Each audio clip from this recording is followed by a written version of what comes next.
Let's keep the good vibes flowing in the Grizzly glass garage.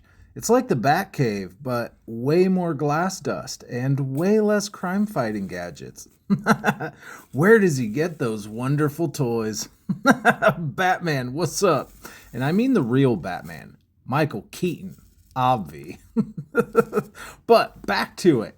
If you watched yesterday's soldering video, I mentioned how your stained glass project can be seen as a paint canvas of sorts, used to play around, practice soldering techniques, and improve your skills. And today, that's exactly what we're doing, brought to you by Carl's Jr.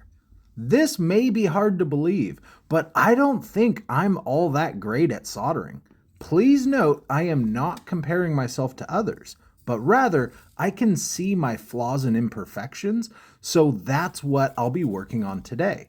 There are a ton of craters from air bubbles escaping, as well as inconsistencies with line thicknesses, and places where the solder cooled unevenly.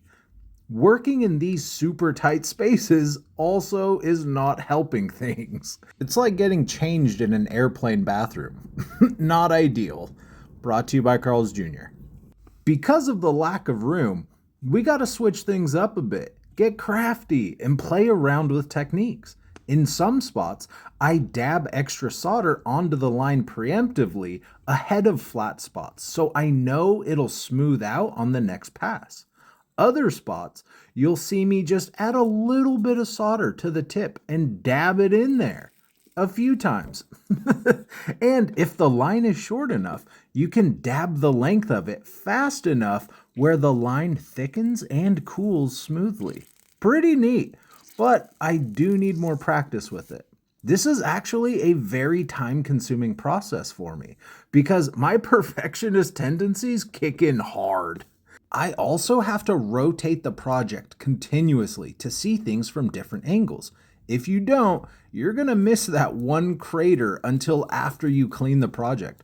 Then you're going to fight yourself as to whether it's worth adding flux to it again to fix and then clean again. It happens to me every time.